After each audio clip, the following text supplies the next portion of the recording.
gentlemen, welcome to VFW Baseball on CTN Coon Rapids. Coon Rapids taking on Columbia Heights tonight. Jeremy Smith here with Eric Strauss bringing the action from the left field foul pole. Nice vantage point to watch a game from. Yeah, this is a little bit different than what our announcers are used to, but we'll make the best of it, right? Absolutely. We're getting some sun out here. Well, I did challenge the team. If they could hit one of us, it would be on camera. As you see, we got our booth cam there on the table. I see that. And we'll get the first pitch of the game here. Looks like Pitcher for Columbia Heights, Grindle, out there on the mound, number 24. Coon Rapids leadoff hitter Jack Orlikowski playing second base tonight, as he sees ball two. Coon Rapids had a chance on Monday to play a doubleheader against Blaine. Ended up losing both games, but that second game was a close one. Orlikowski grounds it to short, throws in time for the first out.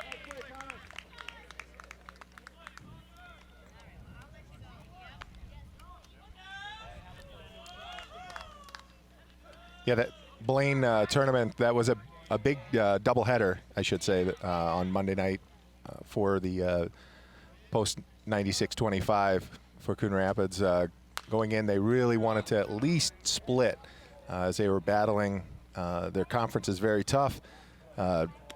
Centennial and it's the Mounds View, Shores View team are and tops in the league. But Blaine, a very talented team. A lot of the players, As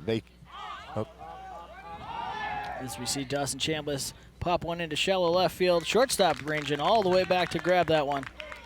And Dawson Chambliss has had a very good VFW season so far.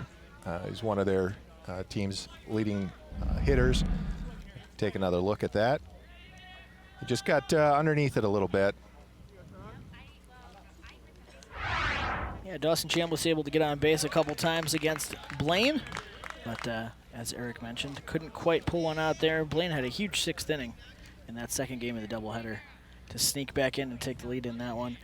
And that'll bring Sean Wright up to the plate for Coon Rapids. Yeah, I left in the fourth inning when it was 4-0 Coon Rapids, and I was like, oh, good, you know, we lost that. Coon Rapids lost that first game 2-1 in a good close game. Not a lot of hits in the game, but more of a pitcher's duel in that one. And then the second game, Jack Orlikowski was doing a great job pitching, up with a 4-0 lead. And then little thing here, little thing there, a couple of hits, and they rallied, ended up getting 5 runs, I believe, in that fifth inning. And Coon Rapids just couldn't get back into that game. As we see a shot of Coon Rapids manager there. There's Don Bright, the longtime coach, over 25 years in the Coon Rapids varsity coach. He had assisted with Clayton or Jerry Coe for I think his entire tenure.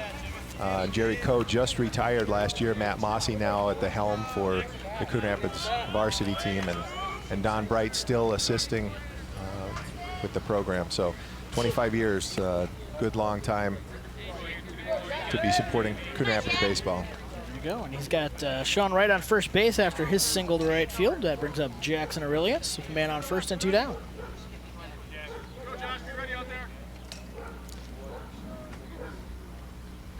I believe Jackson is our catcher today. He is the plate minder tonight. Takes that first pitch, holds up on that for ball 1.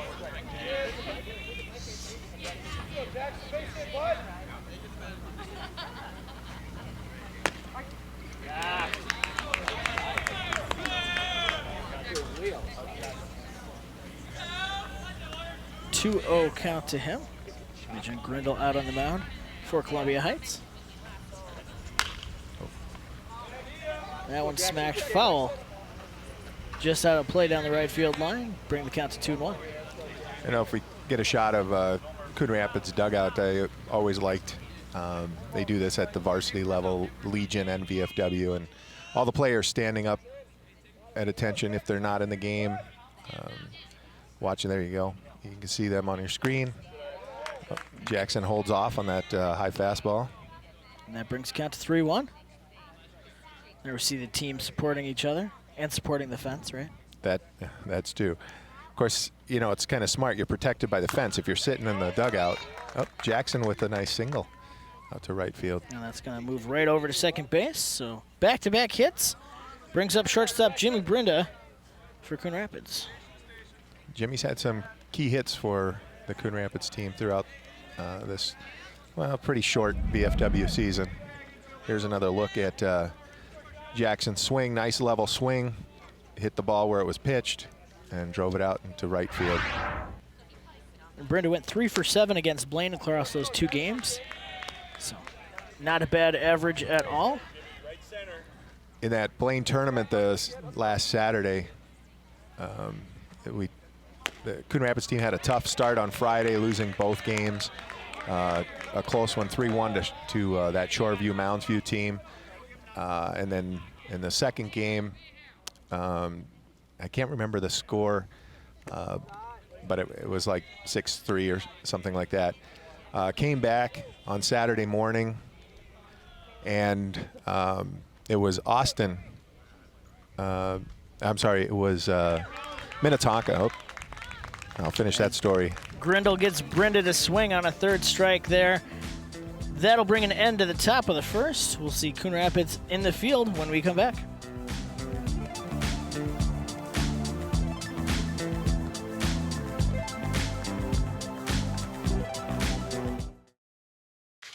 Your daughter is having trouble learning French. Do you A, hire a tutor? Bonjour.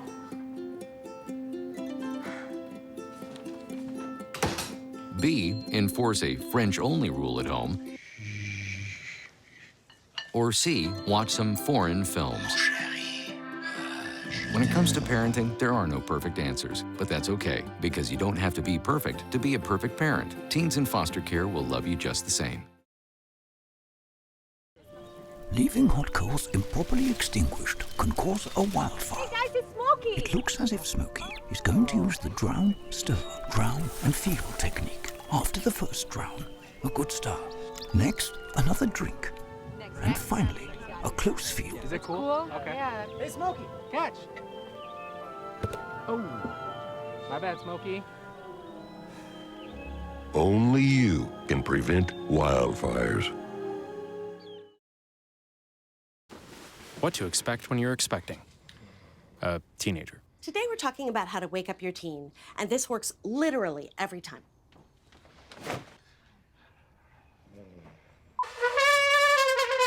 Good kisses. Good kisses. You heard how loud I heard. It wasn't you. Yeah. It was the... Is that bacon?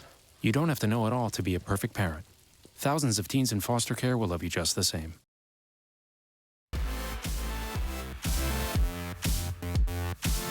Back with more VFW baseball here in Columbia Heights. 2 hits for Coon Rapids in the top of the first. Left both runners on, though. And we'll see the top of the order for Columbia Heights here. Coon Rapids has Davey Rotundo out on the mound today. He's had a pretty good season, pretty sharp, pitching-wise, moves his pitches around, has some good off-speed and breaking pitches. Fastball down for his first delivery for a strike. And he's facing third baseman Meyer for Columbia Heights.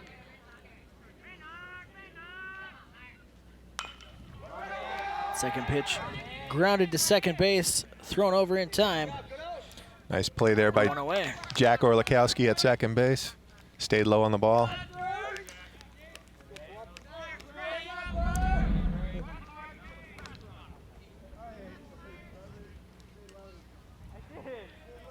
Nice warm day here today. It seemed to just keep climbing over 90 at the start of the ball game. So both teams definitely want to stay out of a long inning when it's hot out there. So in the sun is in the west, which is down the third base side of the field. So that'll come into play if we got a right fielder going after a fly ball. As Peterson fouls that one off. Yeah, we shouldn't have to worry about any shadows or anything reaching the field. Hopefully the game moves along. And Peterson's still limping a little bit there from following that one off the ankle, I think. Yep, you see him holding the back of that right ankle. I don't know if we ended up Got the coach getting a coming good, over there to take a look. good shot of that or not. Yeah.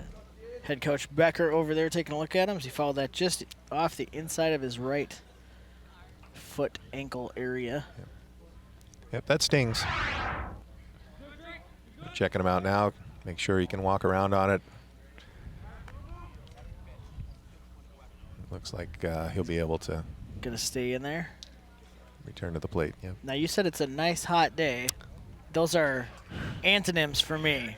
I would prefer a cool day. Like a 70-degree nice day. one. I agree. 70 is like the top end for me. Yeah. Yes. Well, I was talking to Coach Bright briefly before the game started, and he said, "Oh, a lovely day for baseball." I said, "Well, I wouldn't mind if it was 5 or 6 degrees cooler today, but There's a especially with the slight sun." breeze here coming in from the batter's perspective. It'd be right to left. He did have sympathy for us, Jeremy, that we were out in the sun today. Oh. That one's hit back and falls into the hole in left center field. That's going to be a single. That's Ryan Corey out in center field for Coon Rapids, getting the ball in quickly. There's a couple times this earlier part of the season, outfielders, and I could hear some of the parents, want to get that ball in as quick as you can. We'll get another look at the hit there. Great placement on that one by Peterson. That puts a man on first for Columbia Heights. He brings shortstop Hogue up to the plate. Up. And they had him picked off, Davey, with a move, and They the get tag out there. Yep. by Jimmy Brenda at shortstop. Coon Rapids has a few pitchers that have some good moves.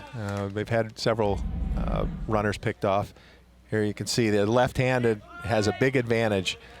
Davey Rotundo always left-handed facing the runner at first. Very nice move. Against Blaine, I don't think they gave up any stolen bases. So, as Eric mentioned, pretty good control on the guys once they got out there on the base paths. But nobody out there now. That means 2 down with Hogue at the plate. That one's hit into right field. Catch is there, and that'll bring the end of the first inning. So 1 base runner for Columbia Heights, but no damage done as he's caught in the throwdown, picked off. 0-0. We'll be back with more baseball on CTN Coon Rapids. Take your family out to the 4th of July celebration next to the Coon Rapids Ice Center, July 2nd through the 4th. Enjoy rides, carnival games, bingo, and live music. On Monday, July 2nd, at 6 p.m., come and watch the parade along Mississippi Boulevard. Then on Wednesday, July 4th, the Coon Rapids Firecracker 5 and 10K kick things off, followed by the Kids Sparkler Dash. And don't miss the fireworks on the 4th. For details, check out coonrapidsmn.gov. See a little shadow peeking in there over the third base line as we come back for more baseball. Shade tree. There's none out here. Well, there's one shade in the dugout, but not quite enough to shade our cameraman there. It's home field advantage when you get the shade tree at third base. Your home team dugout. Parents get to sit under that nice shade tree. And we see Jake Corey, designated hitter tonight, there in the batter's box as he takes a ball on the first pitch there from Grindle. Second pitch inside. And we noticed earlier there's a lot of space behind home plate back to that backstop. You could almost put a little league field in behind there. So see if that comes into play with base runners later. A wild pitch is 1 base easy, maybe 2 if it gets to the backstop.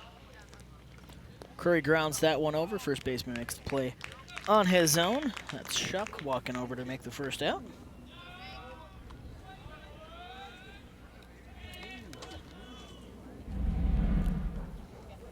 It's another look at that.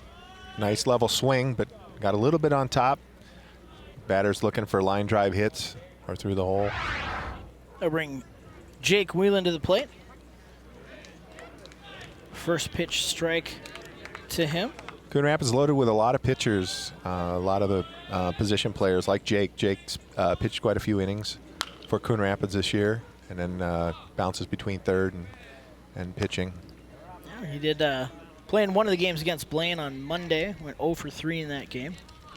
So definitely looking for some better results here tonight. At the plate, yep. He watches that one go high for a ball. 1-2 the count to him. Yeah, there weren't a lot of hits in that, especially that first Blaine game. I think each team probably had 3 or 4 hits. So, and in the second game, very similar situation. So Coon Rapids was able to get a lot of players on base through walks, a couple of hit batters rather. As Wheeland drives that one out and into the gap. oh, trouble. Right center. He's thinking about second base, but holds up.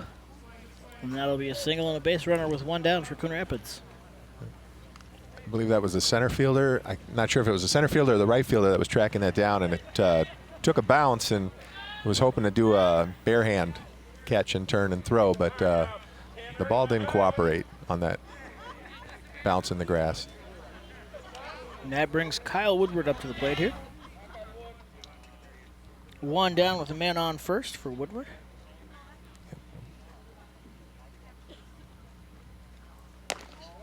And, Grindle's first pitch high. Kyle on the JV team, on the high school JV team, played quite a bit this year. He played some second base and some shortstop, and today he's in right field. He's played right field a few of the VFW games this year. As he swings through that next pitch to even the count at 1-1. Wheeland with a little bit of a lead over on first, nothing too grandiose. As Woodward takes strike 2 there. I mentioned that we have a lot of pitching on the Coon Rapids side of things. They also have a lot of infielders. I think there's like 4 or 5 players that have played third base. And that pitch just outside. Grindle trying to get Woodward to chase that one a little bit. So it is good for a player if they're able to play more than, infield or outfield like Kyle does. And same thing with one of their top hitters, Dawson Chambliss. We saw he's out in left field today. He plays a lot of third base. Grindle's pitch outside there to make it a full count with a man on first. Woodward watches that one. Good eye. After being behind in the count, takes the walk, gets himself to first, and that'll move Wheeland over to second base. Good discipline at the plate. We need Coon Rapids needs to get base runners any way they can. And obviously you don't want to swing at pitches that are outside the strike zone because you're not going to do a lot with them. And that'll bring up Ryan Curry with 2 on. Curry playing center today. Yep, and Ryan's played a lot of outfield when he was in Little League and some of the younger days. He's caught and made that transition. He's played some second base at the traveling levels, and now I think he's found a home. He's doing well in the outfield, so we'll nice drive. 1-1 pitch hit to right field, tails off a little bit, but the right fielder Helmer's out there to make that catch. That's 2 down. We'll bring it around to the top of the order for Coon Rapids. Maybe just got under that pitch just a little bit.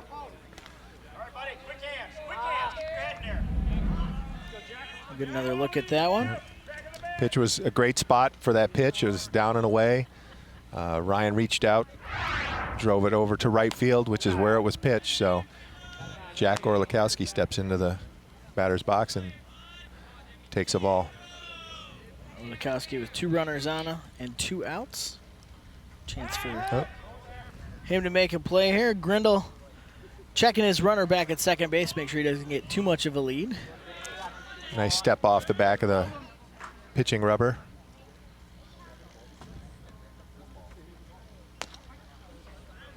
And that patch is in there for a strike to Orlikowski. So Columbia Heights looking to end the threat here with 2 down in the second.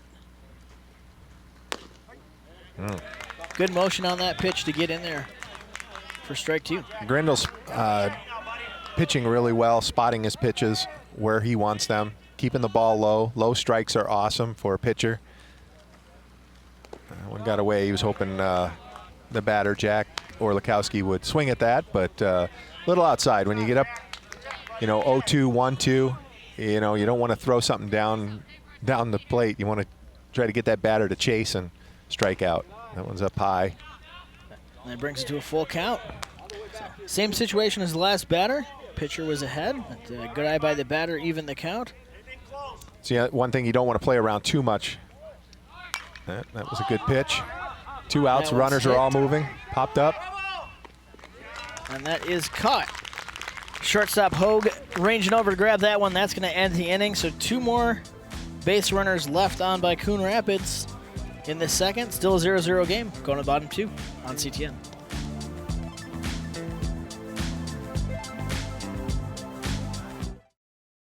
Hi, I'm Peter. And there's nothing I love more than sharing vegetables with my friends. Come on in! Help yourself to anything. That's why we give our food the utmost respect it deserves. Did you know there are simple steps we can all take to help save food? You can cook it, store it, even share it. Just don't waste it. Because when it comes to food, better ate than never. To learn more, visit savethefood.com.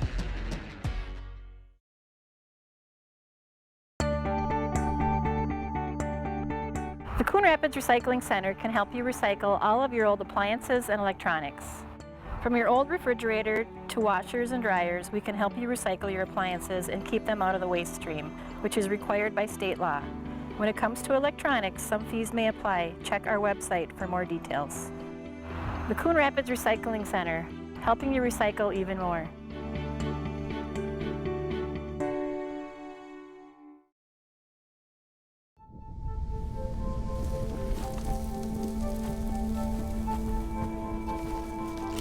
Eva Marie smoked 12,000 packs of cigarettes over 15 years. She quit, and now there's a new lung cancer screening that could save her life. You stopped smoking, now start screening. No matter how much you smoked, early detection could save you. Talk to your doctor or learn more at savedbythescan.org. Bottom 2, more baseball. Another hit for Coon Rapids, but no runs across the plate. 1-2-3 inning in the field last time for Coon Rapids. They'll be facing number 4 hitter, the catcher, Becker from Columbia Heights. Ooh. As he drills that first pitch back to center field. Ryan Corey under it. Corey's there to make the catch. 1 up, 1 down. That's how you want to do it. Yep. Especially nice in the heat like this as a pitcher to get a guy with 1 pitch. Yep, keep that pitch count down. Here's the look at that. Nice drive. It was well hit off the bat, but Ryan Corey just tracked that the entire way, squeezed it in the glove. First baseman Shuck lines that one back up the middle. And Jimmy Brinda made a nice play. Yep. Brinda makes the throw over to first. 2 pitches, 2 outs. Well, I'm sure Coach Bright is hoping that continues for Coon Rapids.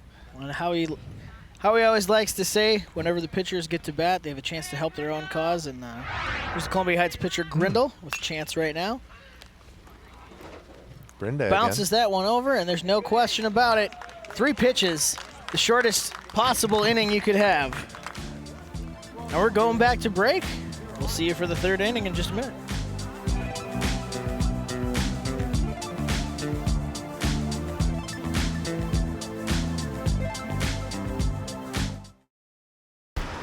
Look at you. You're at the top of your game. You're unstoppable. Nothing can throw you off track. Wait, is that your car? Uh-oh. Yeah, I saw that coming. That will throw you off track. You're looking at around 10 grand in fines, legal fees, and increased insurance rates. Let's try this again. Smart move. Because buzz driving is drunk driving.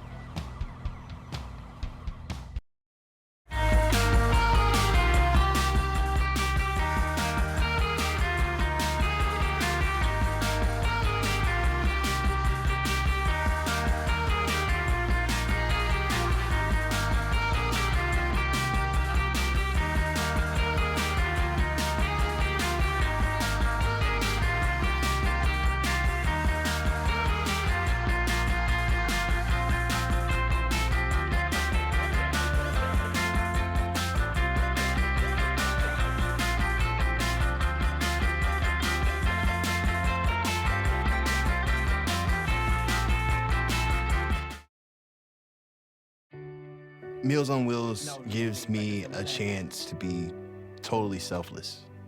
More than the food itself, a lot of seniors don't have family. So just to have someone to talk to, just to say, hey, how was your day? That means so much more than a meal could ever mean. We have to look outside of ourselves to be that lifeline to other people. It's worth it.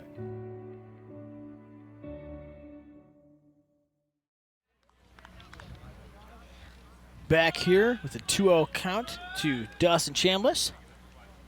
Top of the third inning. As he watches that one go by for 3-0. Nice to be up on the pitcher.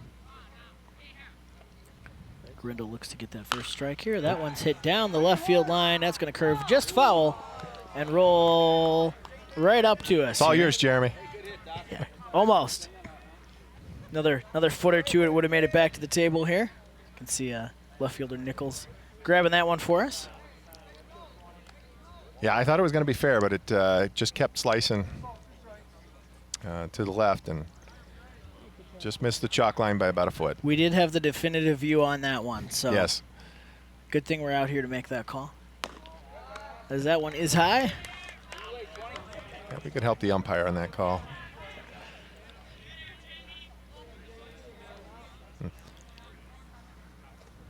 3-1 pitch on the way here. That's in. 3-2 pitch, apparently. I forgot to count the foul there. I know what I'm doing, I promise. That's going to be a strikeout for Grindle. His first one of the game here. Yeah, I'm expecting a pitcher's duel today. Davey Rotundo is a really good pitcher for Coon Rapids, and Grindle looks really good for Columbia Heights. Columbia Heights may have the better record, but I think Coon Rapids can play with almost any of the other VFW teams. They just need to finish and get a few more key hits, and I think that'll really help them down the stretch here towards the tail end of the season. And that was Grindle's second strikeout of the night. Correct myself there. Wright was able to get a single back in the first inning there. We'll see how he does here. 2-1 the count to him now. Not much cloud cover, looking over where the sun's at. It's going to be blazing sun the whole way today. Wright fouls that one back to the backstop. Even it up at 2-2. As we mentioned earlier, beautiful day here at the ballpark in Columbia Heights. Get a nice shot of the sky there, courtesy of our camera crew. 2-2 pitch is down, not caught by the pitcher. Throws over to first in. Plenty of time to get him. Nice job by the first baseman for Columbia Heights there to come back down on the bag after a little bit of an errant throw. It was a little bit high, but he did find the bag. Good footwork there by Shuck to tag the bag before the runner got there. And that's 2 up, 2 down for Coon Rapids. Get another look there at the throw. Nice jump and gets his foot back over on the bag. Jackson Aurelia stepping up. He also was able to single back in the first inning for Coon Rapids. As Grindle pulls the string on that one and drops it in for strike one. And Jackson was on a really good hitting tear in the early part of the season. It was very hot, but cooled off a little bit back to more of a normal batting average. But a good hard hitter. Line drives you saw in that first inning, this hit.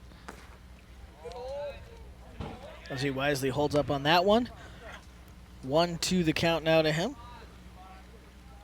Grindle looking for a 1-2-3 inning here. 1-2 pitch on the way. So far in both innings, previous innings, Coon Rapids had some base runners, so 2 outs here. Their umpire takes that foul off the mask. That's why they wear masks. Get another look at that one here. Comes just off the bat, over the catcher's mitt. Checking. Making sure he gets checked down there by the Coon Rapids manager. Nice gesture. And we mentioned the, Don Bright coaching for 25 years. It is funny. He knows almost every coach and a large majority of the umpires. He chats with. As Jackson holds up on the 1-2 pitch there. Goes down and out to make it 2-2. We get wind's blowing a little bit to right. Grindle comes up on that pitch.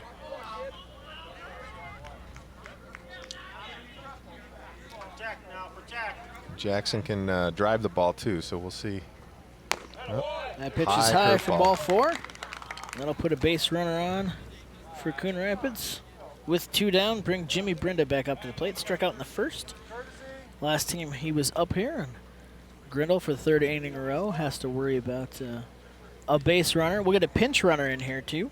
Gabe Rabidou, pinch runner. He's been a pinch runner in a lot of the games for the catcher. Gives Jackson a chance to get all his gear on there with 2 down. So nobody out. Jimmy Brenda at the plate. I'm sorry, 2 outs. Brenda at the plate. Got a pickoff move over to first. Not a bad move by Grindle there. Good quick snap throw. Rabidou able to slide in there safely.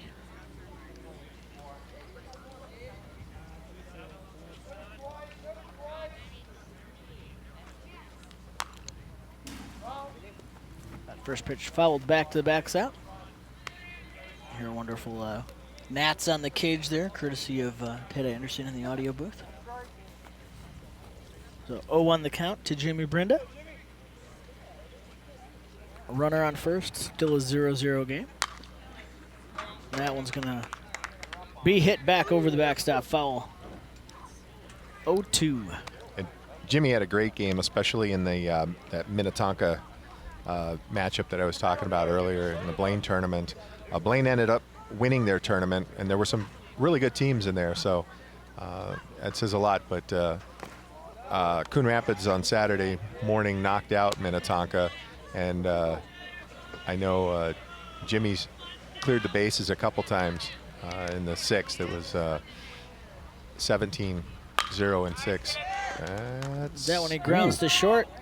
No Throw play. is not going to be there in time. He's got a base hit. Put 2 runners on for the 3rd consecutive inning. Yeah, for Coon Rapids. Shortstop smart there, not throwing that ball. He was very deep in the hole. Don't want to get an errant throw and then move the runners over to 2nd and 3rd. So as you'll see here, good hard hit ball. I thought it was going through the hole, but good range there by the shortstop.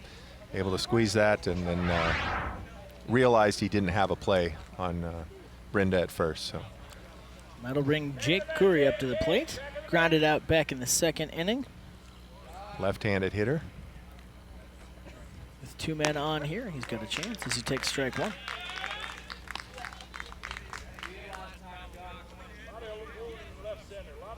So yeah, Jake Corey is our DH here today. I don't know if you had mentioned that. He also plays first base and pitches. A lot of versatility from a lot of the members of this Coon Rapids squad. As the 0-1 pitch is inside there to even the count up at 1-1. A lot of the players, as they work their way up to varsity, especially pitching, Coon Rapids does a lot of. As that one is skied out to center field, but the center fielder is there to make the play. That's the 3rd out of the inning. 2 more base runners left on for Coon Rapids.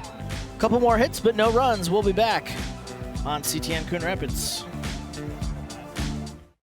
Open road, here comes the Heffley family. Whether it's a short trip or a long haul. Estimated time, 47 hours. They will beg. You're hungry? I'm happy to provide. They will plead. Deep fried butter on a stick. But whatever you do, don't wimp out. Now you're talking. Make them buckle up. He can't hurt. Remember, safety first. Cheese curls, second. Are you orange?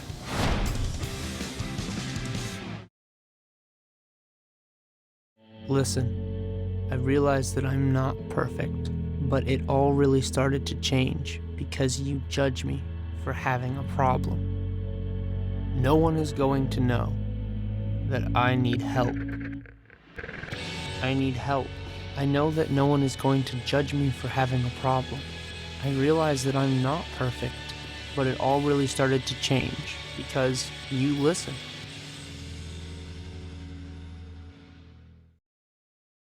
It's a big responsibility. Oh, it's huge. I know, it's huge. And the salary. Oh my god, yes. I mean, Right? like, I was about to move in with my parents, and right before, yeah, so this saved me. I really believe in you, you know? Thank you. It's nice to hear that from someone. These are cool. Did you, what did you?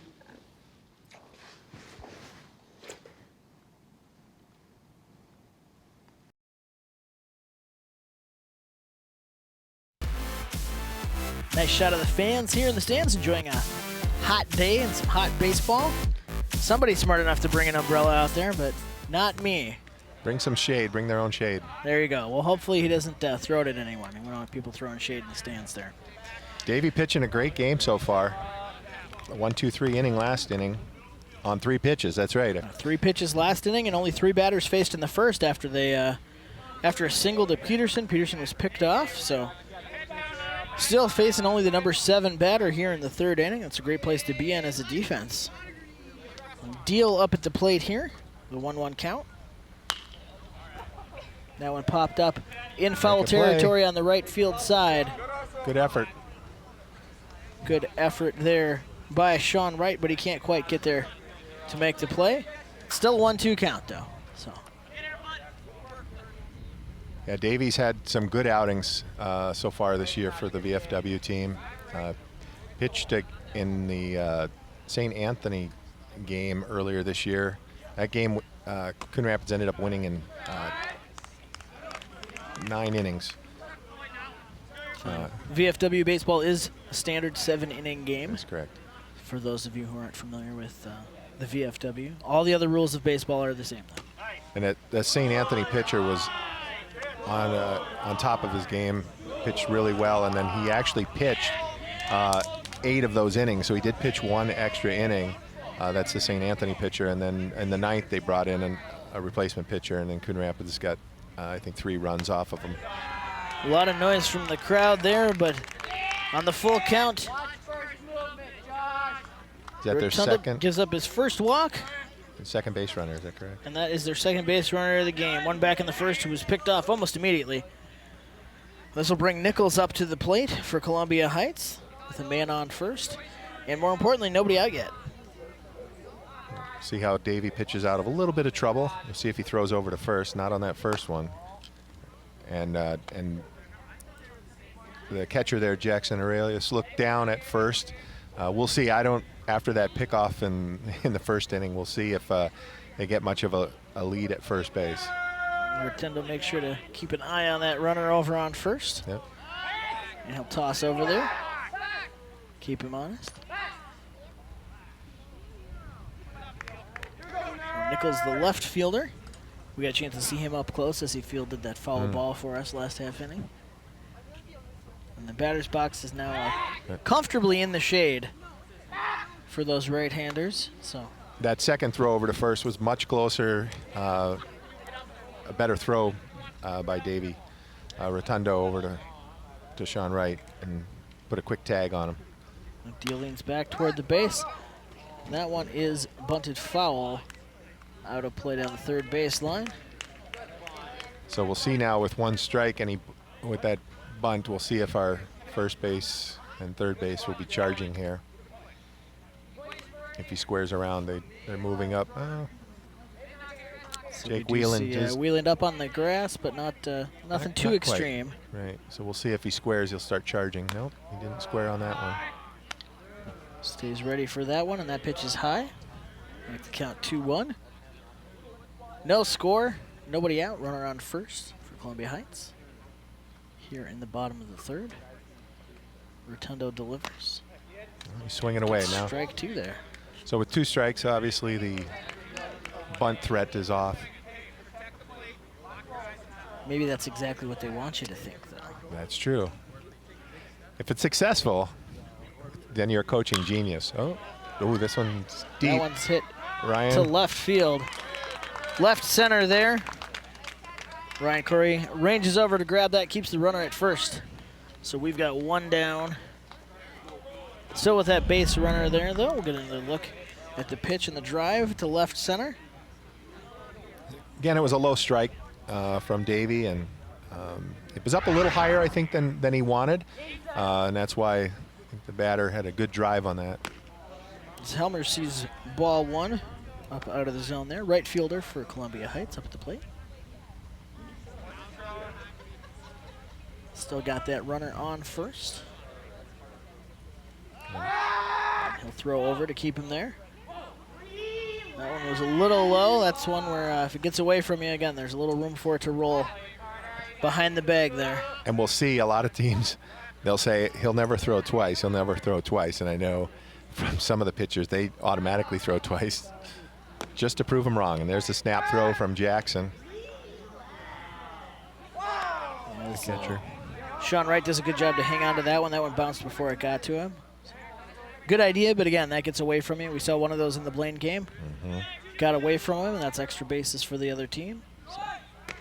1-1, runners going to second, and the throw not on target. That'll be a stolen base for Deal as he moves over to second.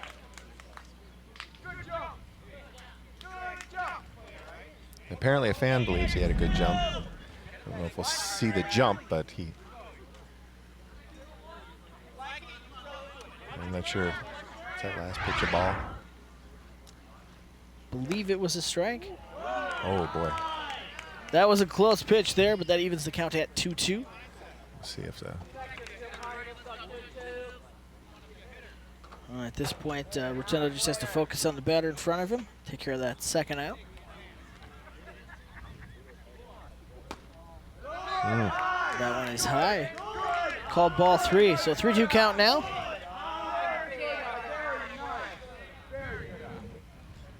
He looks in to get the call from Jackson Aurelius. See here, takes good control. You just want to hope your defense. There you go. Good pitch by Rotundo on that one. And a nice time to get your first strikeout of the night, too. So that's 2 down with the runner on second. Coon Rapids defensively in a slightly better position, and we're back to the top of the order for Columbia Heights. Meyer grounded out back in the first inning. Chance for him with the runner in scoring position here. Runner's going to third. Throw is over there, and not in time. Ball dropped there by Jake Whelan. It was going to be a close play. Good quick throw by the catcher Aurelius. Take another look here. More look here. He had a big jump, and I think the throw a little more on target may have gotten Yep, him. and if he third baseman squeezes it, And that one is fouled back. out of play. And out of play. Jeremy, you didn't park over there, did you? I did Been not. a lot of foul balls back there. As I was pulling up, I noticed the low fences around the outside of the ball field and thought it was in my best interest to be parked where I would not get hit by a foul ball. Good call. And then they went and put the announcer table in a spot where I could get hit by a foul ball. So I suppose I'd rather get hit than have my car get hit. Well, it'd take a heck of a foul ball to get us. Well, they rolled one out to us so far. They did. So I don't mind them rolling out to us. It's the ones in the air coming. If they can hit us in the air, I think everybody gets free tacos. Is that the deal? Do we have a taco sponsor this year? Not yet, but there's another foul ball. They can probably hear us talking about it from out there. Who doesn't want some free tacos? So 1-2 the count now. Runner over on third, and he's taking a healthy lead off third base, dancing toward there. All it takes is a base hit to score a run here for Columbia Heights. Definitely what they're looking for. And ahead 1-2 in the count with 2 down. Rotundo would like to get out of this inning without giving up a run. And it's important for Rotundo to focus just on the batter here. Don't worry about that runner at third. There you go, right back. Grounded right back to Rotundo. Gets through his glove, and that is going to be an RBI. So Columbia Heights scores first here. And that grounder right up the middle. We'll get another look at that one. It was well hit.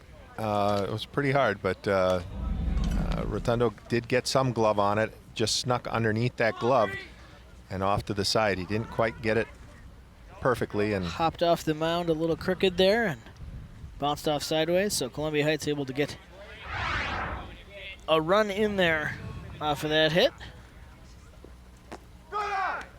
And with the deflection, so, being redirected so far off, it didn't really give the shortstop or third baseman a chance to make a play. And that brings up Peterson, second baseman. He had a single back in the first. He's got a chance here. Shows bunt. Pulls that back, and that's going to be ball 2. It's important after you give up that run. I know our pitcher, Rotundo's disappointed about that, but you've got to shake that off and get back and focus and throw a strike like he just did there on the breaking ball. Makes the count 2-1. That was a great placement, too. It broke away from the batter. There was not much he was going to do on it, and then fouls off another pitch. So now from a 2-0 and back evens the count at 2-2. Nice work by Rotundo to get back in control of the at-bat here. Man over on first. He keeps an eye out. 2-2 pitch on the way. That one's going to be ball 3. So we got another full count here with the runner on. Last time he threw the curveball, actually, the breaking ball in for the strike. I think he's called for time. Batter asked for time. Pressure situation here, 3-2 count. But we'll see if Rotundo goes back to that sweeping curveball that he's thrown for strikes in the past. He throws over to first. Even better if you can pick off the runner for that third out. Well, any out will do at this point with 2 out of the way already. Rotundo gets the call from Aurelius. Takes a look at his runner. Pitch comes in there, and that one's fouled back. That was the pitch that he's thrown earlier in the 3-2, so we'll see now if he mixes it up and throws a fastball or something else from his arsenal. Nice job by Peterson to extend the at-bat there. Pitch comes in there, and that one's grounded to second base. Tossed to 2 in time for that third out. So only 1 hit given up, but it was an RBI single. Columbia Heights takes the lead in the bottom of the third, 1-0. We'll see how Coon Rapids responds in the fourth when we come back. Take your family out to the 4th of July celebration next to the Coon Rapids Ice Center, July 2nd through the 4th. Enjoy rides, carnival games, bingo, and live music. On Monday, July 2nd, at 6 p.m., come and watch the parade along Mississippi Boulevard. Then on Wednesday, July 4th, the Coon Rapids Firecracker 5 and 10K kick things off, followed by the Kids Sparkler Dash. And don't miss the fireworks on the 4th. For details, check out coonrapidsmn.gov. Get you a quick recap of the game here. Columbia Heights with only a couple of hits, but all their base runners were held under control. Coon Rapids not able to get anything going. A few base runners for them, a couple of strikeouts, but then with 2 stolen bases for Columbia Heights, Deal able to score on a single from Meyer in the bottom of the third to break the tie, 1-0. And that gets you up to speed with where we're at here. Top 4, Coon Rapids at the plate. Jake Wieland up there. Columbia Heights Grindle pitching very well. 2 strikeouts, 2 walks so far today. 4 hits across 3 innings, but again, no runs given up. 3-0 the count here to Jake Wieland. Singled back in the second inning. And 3-1 pitch is a strike. Or the 3-0 pitch, rather, is a strike to make it 3-1. And that one gets in there for strike 2. When you're up 3-0 as a batter, you'd like to get that free pass, so you generally are going to hold off a little bit. Only a 1-run game here, so. Yep, we need base runners. The Coon Rapids team needs base runners, so. Full count, that one's lined up. Shortstop able to range over and make the grab, throw it to first in time. Nice move by Hogue to get that one back there near second base, and that's 1 down. We'll see replay on that hit, a little closer to second than normal, but he's playing deep enough back in the holder that he's able to make the play. Nice low strike there. Good range, as you mentioned. Throw over to first. And the first pitch in to Kyle Woodward is a called strike. Kyle walked back in the second inning. The 0-1 pitch is outside and low. Even it up at 1-1. We did indeed actually get a little cloud to block the sun for us temporarily here, which I appreciate. 1-1 pitch, low as well to make it 2-1. I didn't think to get a weather update from our CTN resident expert, Howie Shapiro, who unfortunately couldn't make it today. That one's fouled back, but Howie was out, so we asked 35 other people. Nobody else could make it, so I said, okay, sure. Well, if I'm the 5th string, I don't know what number that makes you. I don't know. I usually announce a game every 10 years. Well, you're covered then for the next 10. 2-2 pitch on the way here. That one is fouled. Out of play down right field line. That's where I specifically didn't want to park because that's what I was most worried about. A lot of grass between the left field line and the actual road, but on the right field side, and not so much. 2-2 pitch on the way here. That one is down and out for ball 3. It was a good placement, though. It looked like a fastball strike coming in. Woodward able to lay off that and not chase. Grindle was hoping he'd chase after that. Full count. 3-2 pitch is outside as well. So Woodward, 2 at-bats, 2 walks. Nice work at the plate from him tonight. Doesn't matter how you get to first, as long as you get there. Yep, good on-base percentage when you reach both times. So walks just as good as a single. That'll bring up number 9 batter Ryan Curry up to the plate.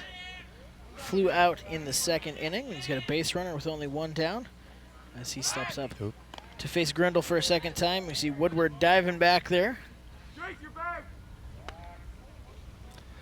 Yeah, Grindle, for a right-hander, does not have a bad move. Pretty quick snap throw over to first, so Woodward has seen it, so we'll see if he gets much of a lead here. Woodward has some speed. I don't recall if he has any stolen bases this year, but he asked for time. He didn't get it. And that's going to be a ball.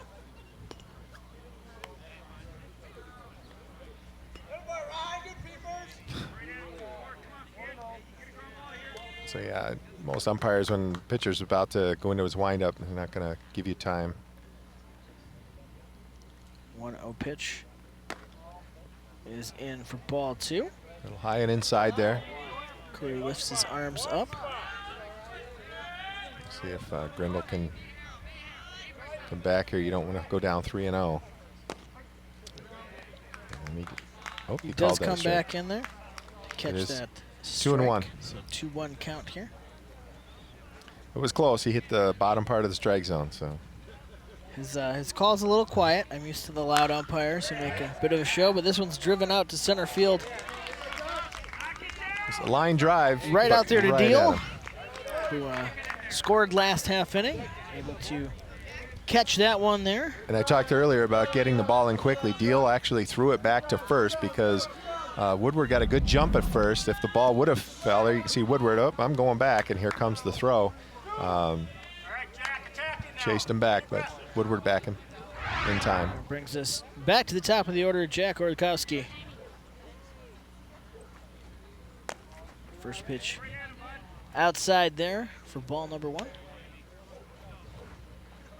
Orlikowski 0 for 2 tonight. It's where Grindle's been missing when he does miss. It's low and outside away from the right-handed batters. It's been on the front end of the at-bat as well. That one's bounced off the ground, fielded underhanded to second base for the 3rd out on the fielder's choice. There's another base runner left on for Coon Rapid, as we'll go to commercial here on CTN. When I was in foster care, I never knew when I would have to move, so I always had my suitcase ready to go. Then one day, I was adopted. My new parents opened their hearts and home to me. My parents cook my favorite breakfast for me every morning. My parents take me on trips I never thought I would go on. They gave me a home and an even better reason to use that suitcase. My parents aren't perfect, but they're perfect for me.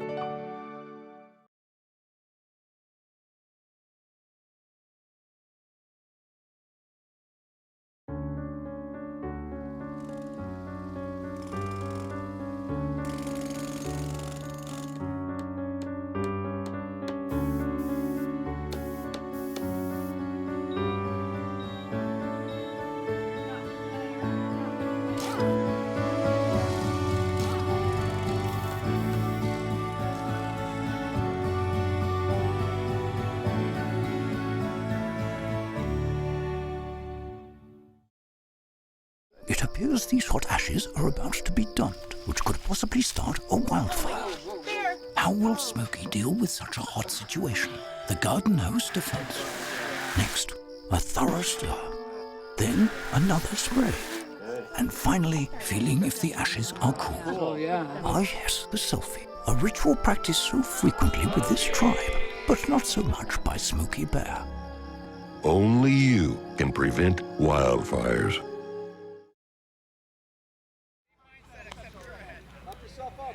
Here we are in the bottom of the fourth.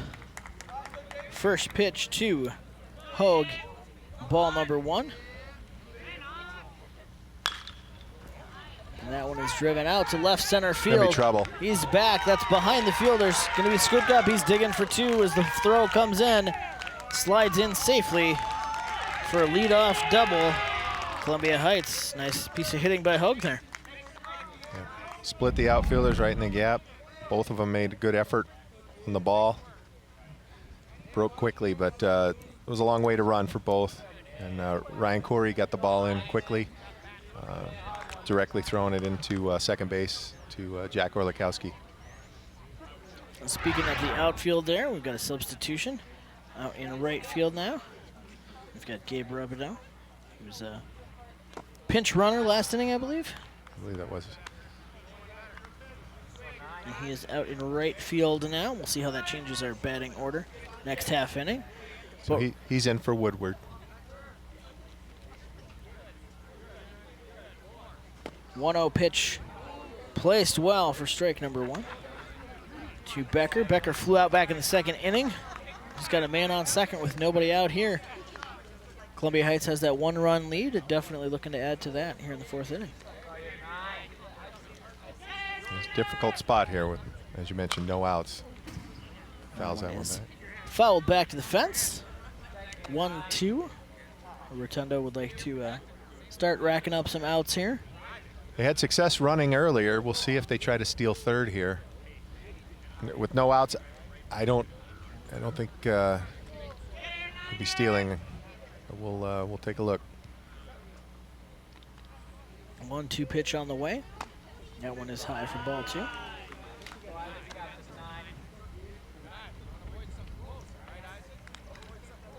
Rotundo with the 1 strikeout and 1 walk, only giving up 3 hits here. And now the count even, 2-2. We'll see if he's. The breaking ball didn't go quite where he wanted it, but doesn't want to give him anything too good to hit. But again, this is a third batter we've seen at 3-2. We'll see if he comes in with that curveball and if he can hit it for a strike. Yeah, the chess match of baseball. 3-2 pitch is in there, and that one's fouled back.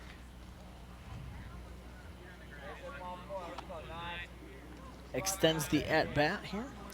It's good to have confidence like that in your curveball. Everybody's, 3-2 count. A lot of times you're guessing fastball because you're just trying to place that pitch. There was the fastball. Is in and driven. Curved just foul outside the line there. Dawson Chambliss over to retrieve the foul ball. Runner heads back to second there. So Becker, good job following off a couple here with a full count. See if he can advance that runner from second base. As Rotundo's looking to get the first out of the inning.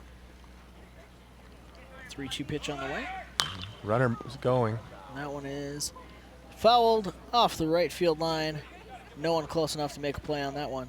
In such a pitcher's duel like this today, see a lot of managers might or coaches might lead off double next batter. A lot of times they want them to bunt. So I'm assuming the coach has a lot of confidence in this hitter. Becker up at the plate there. Calls. We get some time. Get some info from the coach. So yeah, he is their 4 hitter, their cleanup hitter. So you usually don't ask your cleanup hitter to lay down a bunt.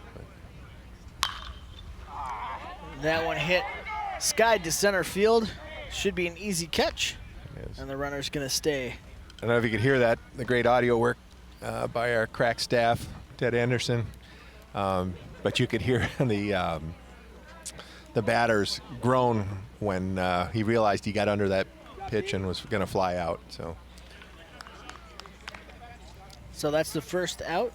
Still got that base runner out there, though, for Columbia Heights. Shuck comes up to the plate. Grounded out in the second inning, his last at bat. Always fun to come to the plate with the runner in scoring position and only one down. And we'll have to watch that runner because I think it was with the full count, he did take off to steal third. Good opportunity for a strike him out, throw him out. Fortunately, we got the fly out at least for Coon Rapids. First one's a strike. That one's grounded through the hole between third and short. Runner is going to hold up at third base, but that's a single to put runners at the corner for Shuck.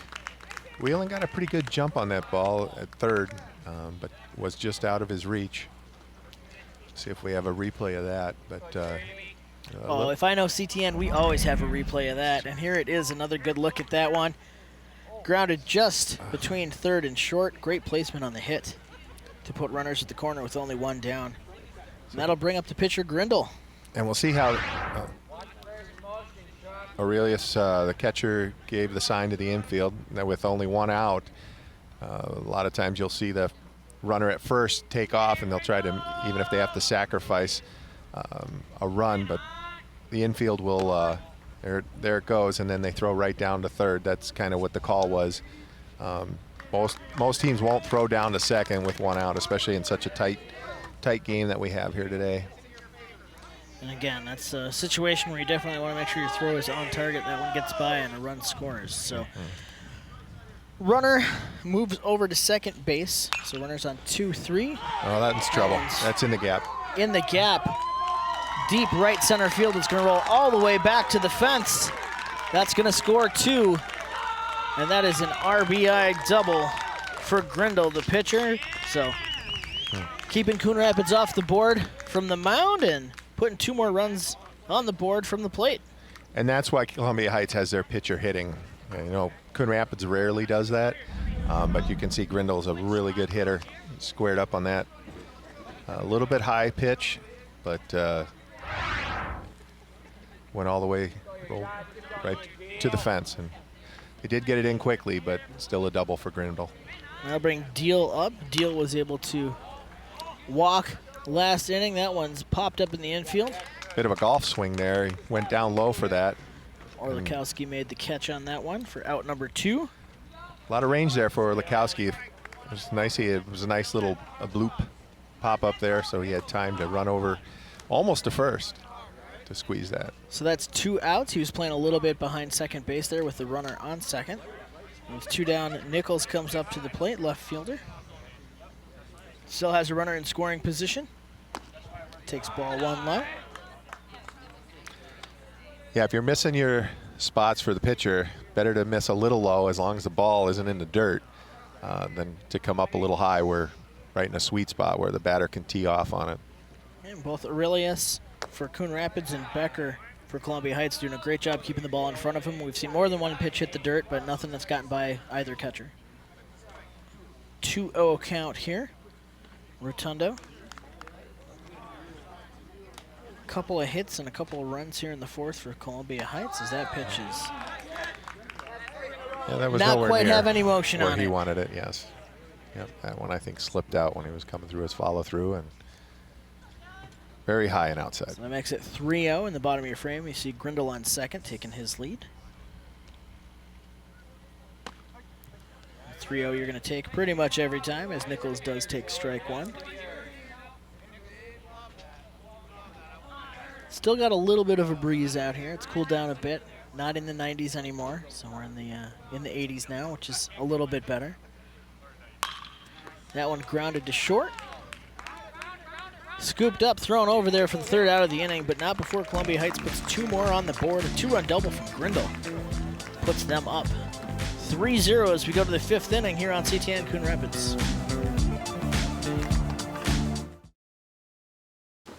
What to expect when you're expecting a teenager. Today we're talking about how to wake up your teen, and this works literally every time.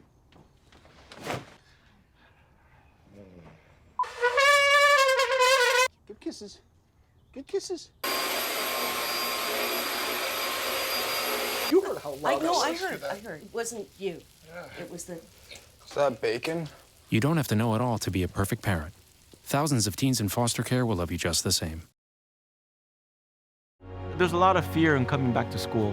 I'm a 40-year-old man that walked in there to get his high school diploma. It was very hard for me, but one of the teachers was Miss Araceli. She gave me direction. Every single time I had a question, she'll put down whatever she's doing and she'll sit there with you until you get it. 50% of getting your high school diploma is walking through those doors. The other 50% is doing the work. Find free adult education classes near you at finishyourdiploma.org. Did you hear about the pony with a sore throat? He was a little horse. Can I tell you a cat joke? Just kidding. Why couldn't the Wait. Why was the basketball court all wet? Why? Because the players kept dribbling all over it. Where do cats go on vacation? New York.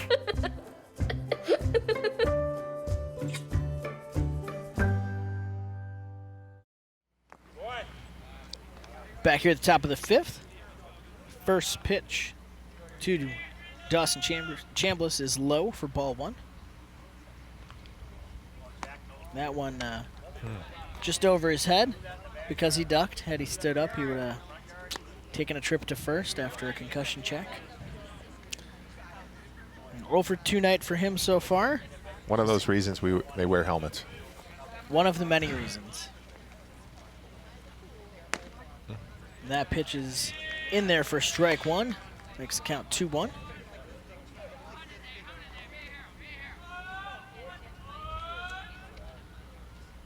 That one's outside for 3-1. Get a look here over in the bullpen for Coon Rapids. There's Jake Whelan warming up in case they need him. Ooh, hit hard. That one hit hard to center field. But Deal standing right there to make the catch on that one.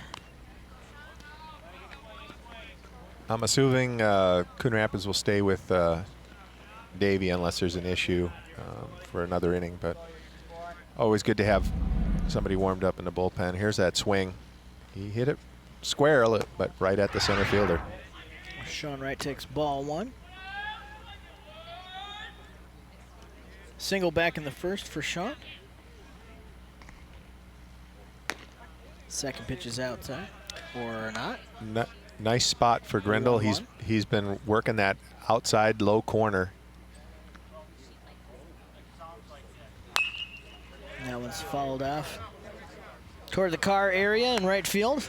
If you can consistently hit that lower outside corner for a strike, it's tough for the pitchers or for the batters to do much with that. It is definitely a hard pitch to get to. The 1-2, that one's hit, and that is going to drop in and be dropped by the left fielder. That's going to be a base hit. Yeah, he tried to show that he came up with it, but he did kind of roll over the ball. Saw the ball came out here. Here's a good look. As you see, he almost had it, tried to do the basket catch, but the ball did bounce out. Grindle there trying to call for the out, trying to sell the call, but unfortunately for Columbia Heights, he wasn't able to come up with it. So Wright gets to first on the error. And that brings Jackson Aurelius back to the plate. Ball 1 high to him. His official line, I believe, tonight, 1 for 1. Single back in the first and a walk in the third. And top of the 5th there, so Coon Rapids really down 3-0. Would like to at least get something, get some confidence going. And runner's going to second. He's there in time as the ball gets through, but he won't go to third on that. So Wright steals second base. I don't know if there was supposed to be a hit and run on that, but did not get a huge jump on it, but got there safely. So kind of double clutch on the throw there. Aurelius had no intention of swinging there, so maybe not. That pitch misses high for a ball. So Wright moving over to first takes out your more common double play scenarios. Nice for Coon Rapids. Aurelius watches this one. He aimed for that same corner again, but just not quite high enough to get that call.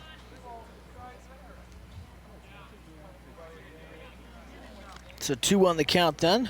Coon Rapids still down 3-0, but runner in scoring position here. That one's popped up to right field. Catch, and the runner will not tag. Wright stays on second base.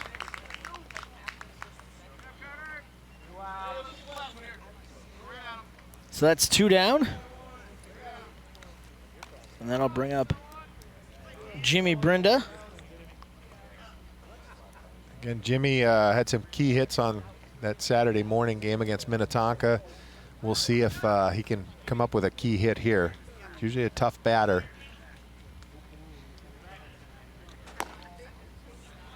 First pitch is ball.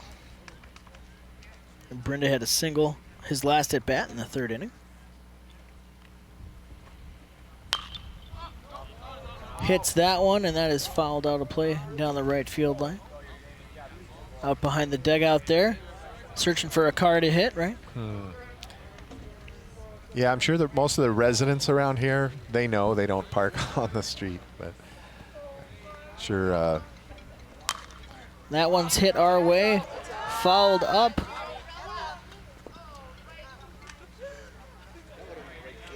Good shot of fans there. Chance, nice work by the camera crew to get around for that one. Some of the Coon Rapids fans over there. Coon Rapids parents. Looks like Eric Strauss. Yeah, that's on the right is Mike Corey. That his twin sons, Jake and Ryan, are playing in here. Here's one coming to you, Jeremy. That one's hit fouled left field line. Misses us by, I don't know, about 10 feet. Pretty close. Rolling down there. You get a shot of us out in the field there. So they're getting closer. Not enough for me to buy a new insurance policy, but maybe I should have brought my glove tonight. Well, they know there's tacos on the line. That is free tacos for everyone. Somebody manages to hit me in the air. So 1-2 pitch. We're gonna call a ball. Grindle was sure he had the strike. I missed the pitch. I don't know if we can take another look at that. That was I'm surprised a bit there that was not a called strike 3. Columbia Heights it's a quick look. Oh yeah, I think he fooled the umpire a little bit.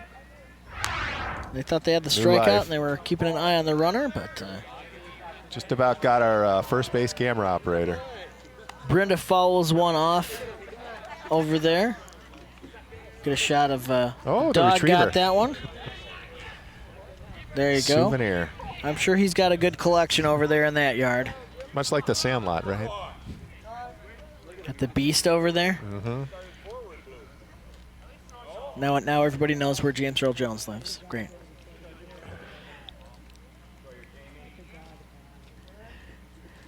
Yeah, we heard a lot of the Columbia Heights dugouts did not like that earlier call.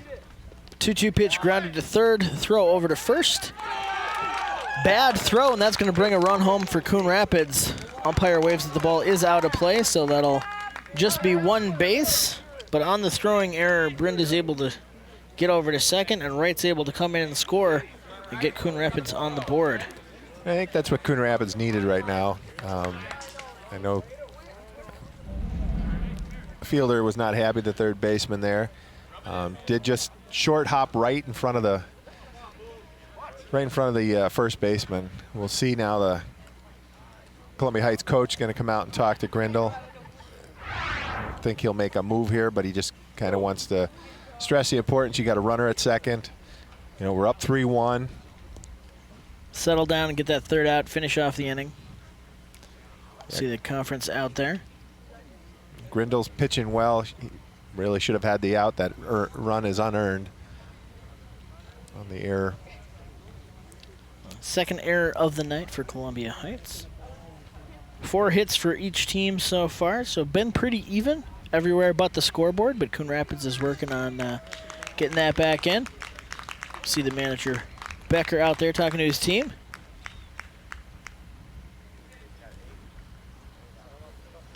And it looks like we are going to get... Well, they are going to make the change. A pitching change here, so we will be back in just a bit. Looks like Number 5, Hogue, is going to move over from short and start pitching.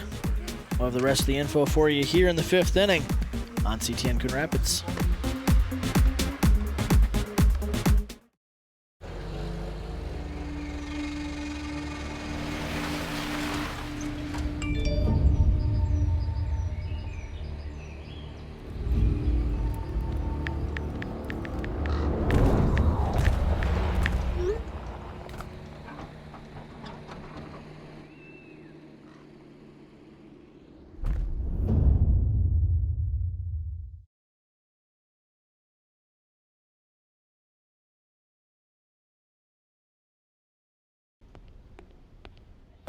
Can I tell you a cat joke? Just kidding. Why did the girl ask the mushroom to dance? Because he was a fun guy. What do you call a pig that knows karate? Pork chop. So how does a tissue dance? Put a little boogie on it.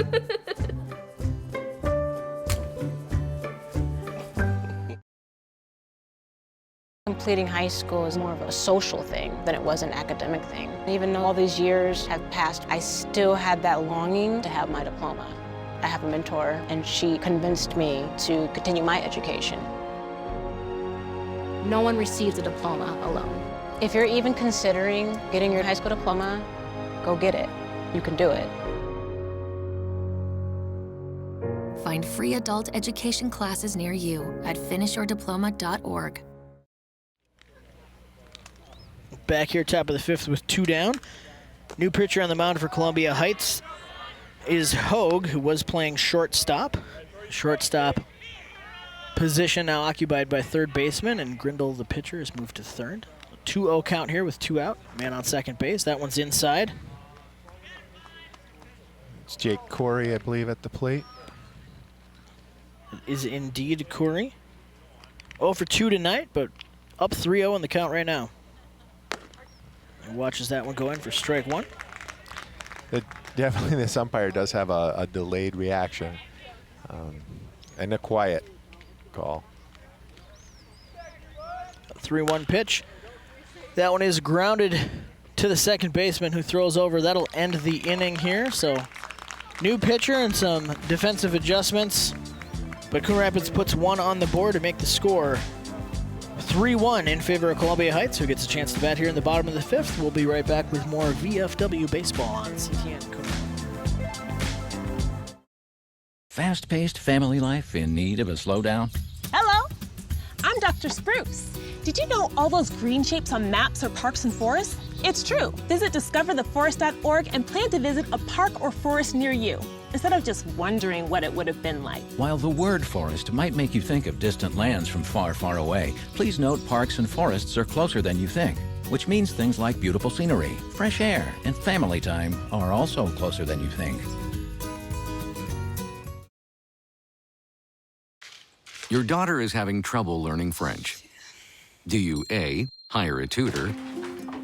Bonjour.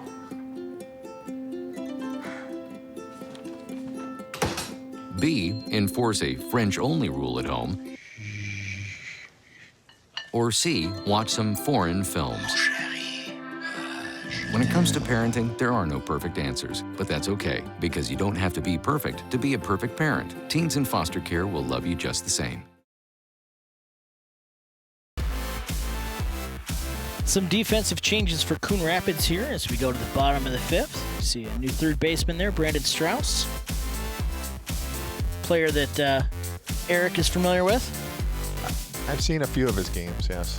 That's correct. He does play a little bit of third, but we'll see.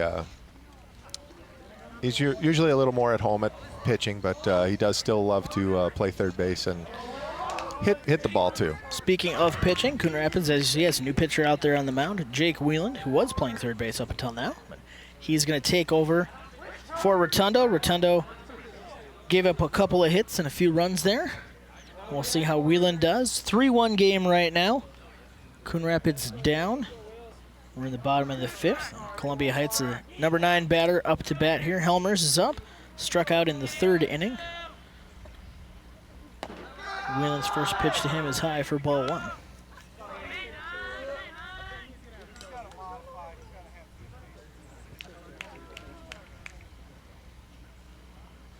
I mentioned earlier, Whelan does pitch, and he is usually one of the middle relievers for the VFW team.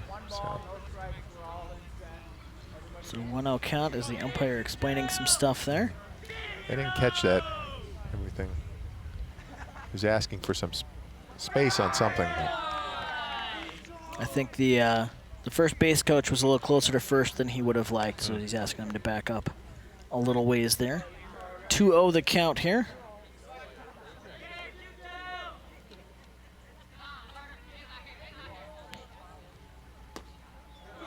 That one just outside for 3-0. Jake looking for that strike zone here, bottom of the 5th, and part of that having the manager a little further from first is a safety issue. He's trying to hit that lower outside corner on those last couple pitches, and there he finds the strike zone. Threw one down the middle. Let your defense help you. So he's probably watching the broadcast. He knows that's the sweet spot to hit. Yep. 3-1 pitch on the way here. Nice pitch there from Whelan. To get himself back in it, 3-2. Took a little something off that. Batter was ahead on the swing. See what he does here with the full count. And that one sails on him and unfortunately puts a base runner on. It's always tough when that leadoff hitter of the inning gets on.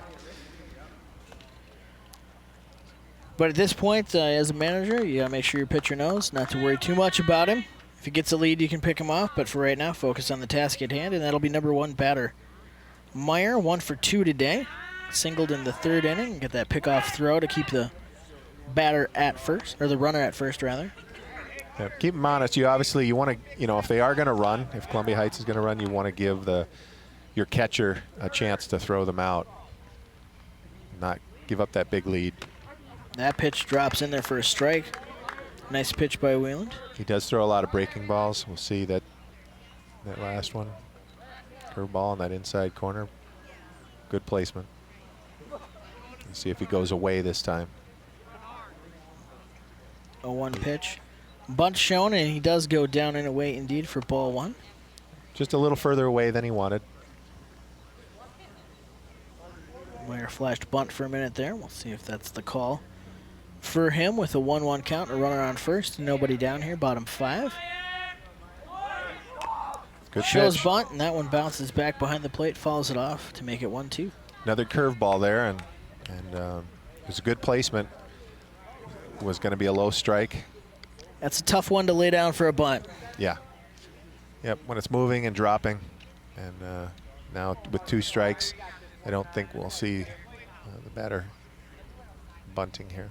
We'll see what happens here as Meyer faces the 1-2 pitch. Or he doesn't face a pitch at all because they throw to first base. It's a smart throw over. They might have, with 2 strikes, they might have something cooking. See if they are going to try to steal a base. Whelan throws the 1-2, and that one's high. 2-2 the count there. Here the Columbia Heights bench trying to encourage Meyer at the plate there. Yeah. As you said, up against the fence, encouraging their team. 2-2 pitch. As Meyer offers it and bounces that one foul. It was a great pitch, and good job by Meyer just to battle that pitch away so that he doesn't get called for the strikeout. Whelan looks over his shoulder at the batter over at first. 2-2 pitch in here, and that's going to be a called strike 3. Great pitch from Whelan. Again, that breaking ball, that's his bread and butter, and he has confidence in that when he needs to throw the strike. Another great look at the placement on that one. So 1 down, runner on first.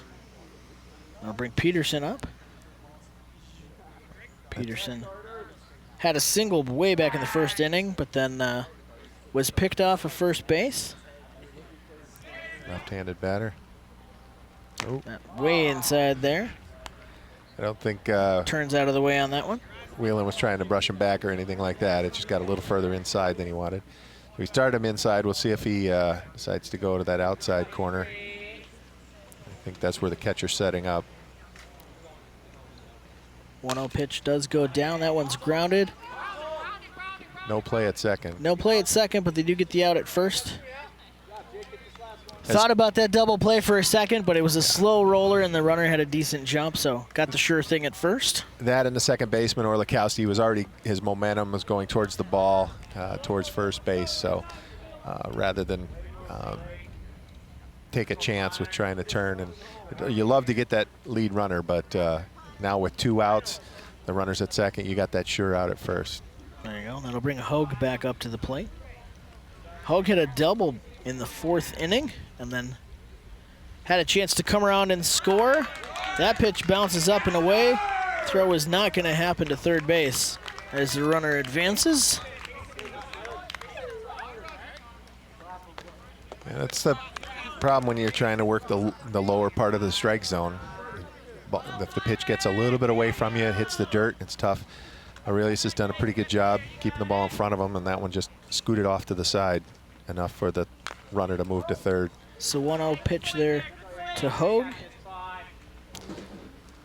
So Whelan just needs to focus on the batter here. Hopefully with the runner at third, there's nowhere for him really to go if he can. Well, you'd hope there's nowhere for him to go, right? 1-1, the count. That one catches that outside corner. And that, as a pitcher, you got to learn what the umpire likes, where his zone is, and then kind of play to your crowd behind the home plate there. So 1-2 with good placement. Absolutely. Every umpire has a little different zone, a little bit different sweet spot. That one, that breaking ball just didn't break quite enough. No, it started a little too high on the release. 2-2. We did see him get a strikeout on that same pitch earlier. Dropped right in there. So 2-2 with 2 down, bottom 5. Pitch from Moyland. That one drops in and it's popped up, but that's going to be out of play. Same location as that strikeout. Was hoping to fool the batter there, and the batter not swinging. It's always tough when you take a strikeout looking. Someone from our gallery ranging back to get that one for us. I believe that's the gentleman who painted the lines before the game for us. 2-2 pitch again.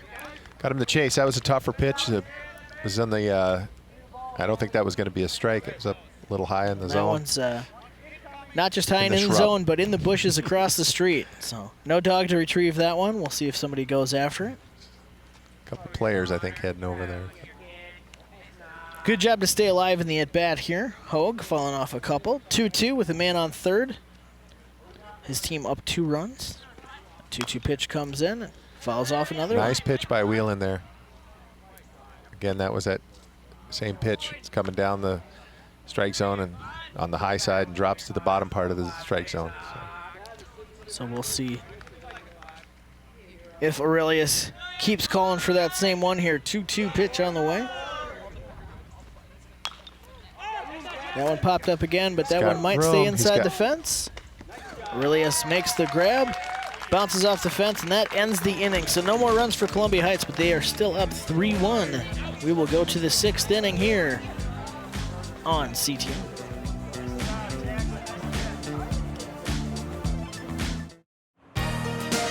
Take your family out to the 4th of July celebration next to the Coon Rapids Ice Center, July 2nd through the 4th. Enjoy rides, carnival games, bingo, and live music. On Monday, July 2nd, at 6 p.m., come and watch the parade along Mississippi Boulevard. Then on Wednesday, July 4th, the Coon Rapids Firecracker 5 and 10K kick things off, followed by the Kids Sparkler Dash. And don't miss the fireworks on the 4th. For details, check out coonrapidsmn.gov. Sunflower seeds on a sunny day. 6th inning. Strauss and Smith on the call here. I like the alliteration. I can't help it. Well, I guess Joe and Howie might be in trouble. Get their job back. I doubt that. We'll have to do a viewer response line. There you go. We'll have a Twitter poll. If it's hockey, no one's better than Mr. Joe Yond. But out on the Mr. mound, Hockey. we've got Hogue on the camera. We've got the Strauss and Smith connection.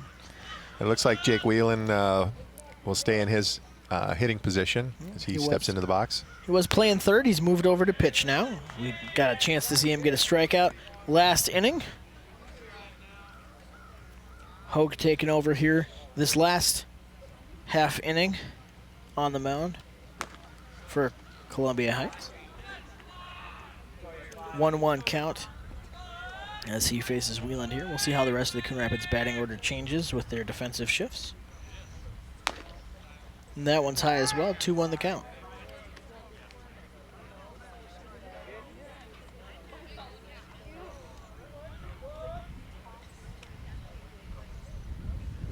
A little windier now.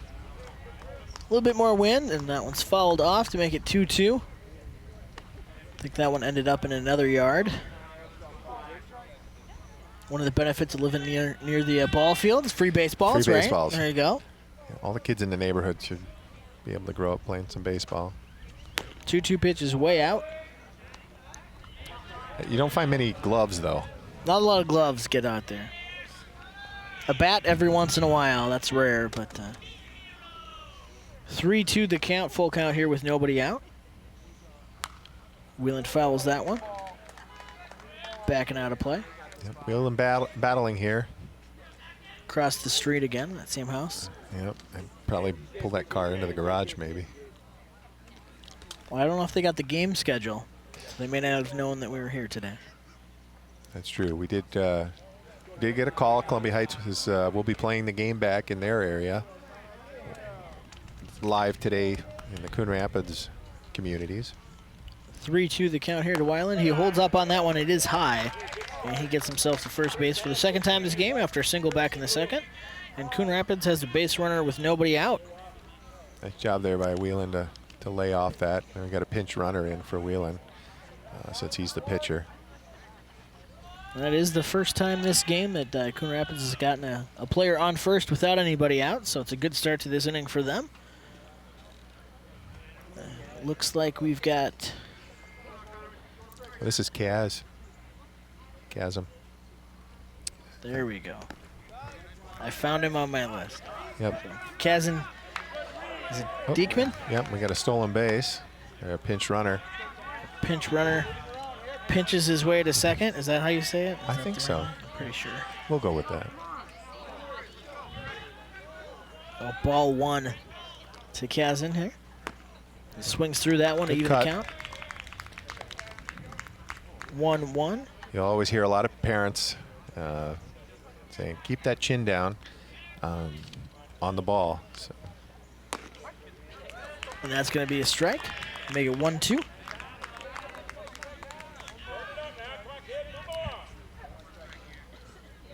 And pinch runner not on our roster, number 35. I believe that's Hunter Wovniak. Or Wovnak. Yeah. Excuse me. See another look at that strike. Nice pitch in there from Hogue. Yep, in on the fists. Tough to do anything with it, but Kazan tried to just battle that pitch away. There, Ryan Corey takes that first pitch high and inside. It's going to be ball one. So runner on second with one out for Coon Rapids. They've left 7 base runners on so far tonight, so they're hoping not to strand some more here. Same spot in the second pitch. As we see Corey 0 for 2 tonight. 2-0 pitch on the way here from Hogue. That one's in there for strike to make it 2-1.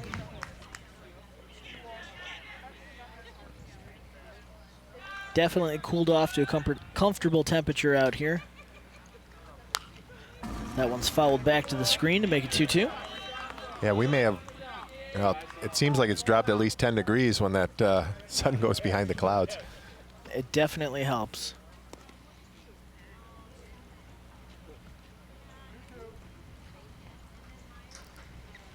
Our meteorologist in the truck, Ted Anderson, says the sun's presence is directly tied to the heat.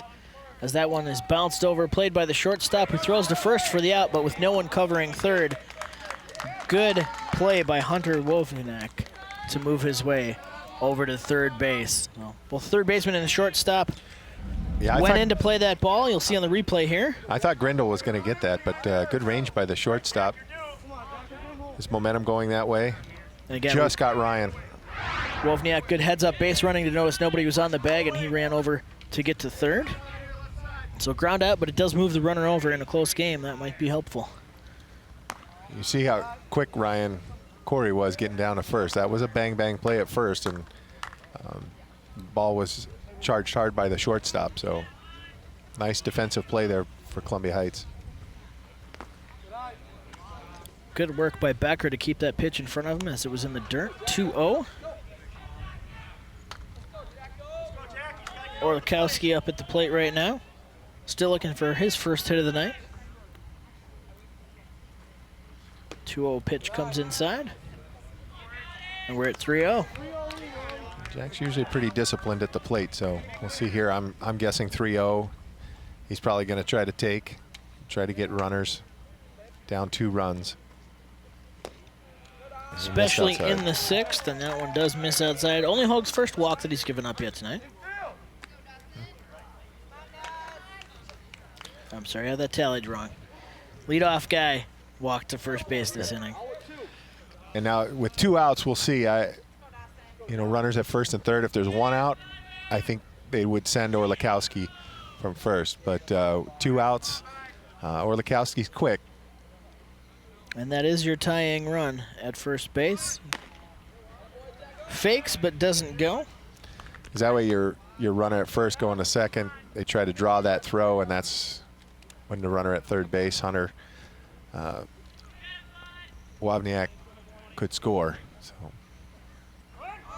1-0 pitch is there high. There goes, and they're just throwing to third. They throw to third, but the runner does move over to second base. So Columbia Heights trying to do a little trickery and catch him there. Grindle did a nice job of squeezing that throw. It was a little off, like we talked about earlier. There's a picture of the catcher, nice throw down. It was but it was a little bit off, and if the ball gets away, you're at least 1 run in, maybe 2. We see him swing straight through that one to make the count 2-0. So runners on second and third, 2 down. Coon Rapids looking to get back into this game. That pitch is high, 3-1. Hoag in danger of loading him up here in the top of the 6th.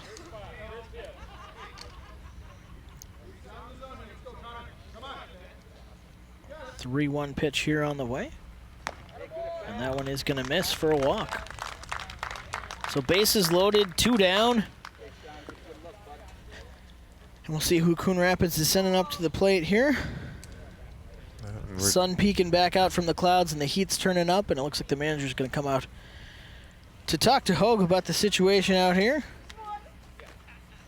The infield gathers up there to have a conversation about what's going on. They're still got a 2-run lead. Only need 1 more out to get out of this inning. Again, top 6, it's not a bad spot to be in defensively. Any out gets you out of the inning. On the flip side for Coon Rapids, a base hit scores 1, possibly 2, could tie up this game. It looks like Aurelius down there. I think he's actually the on-deck hitter, as you can see with the leggings on, standing out talking to the assistant coach for Coon Rapids VFW. Trying to get a number. Hoag will stay out there on the mound. Oh, I think is that Sean Wright? Is it Sean? Yeah, I think it's Sean's at bat. Is that what you have? We'll see who's in there. It is indeed Sean Wright in there. So he gets hit with the first pitch, and all of a sudden we're in a 1-run game with bases loaded.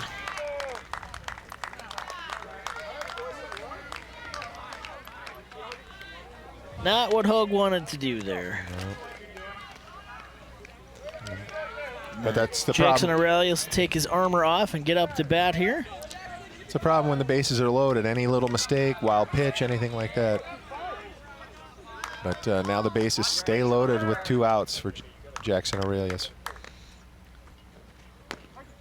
Hoag's first pitch catches that sweet spot on the outside for strike number 1. Aurelius has a single yet tonight.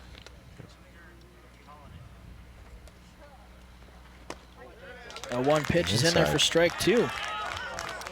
He's really working the low part of the strike zone, which, again, as I mentioned earlier, great for the pitcher. A little tougher, you get usually a little more ground balls or pop-ups. Oh.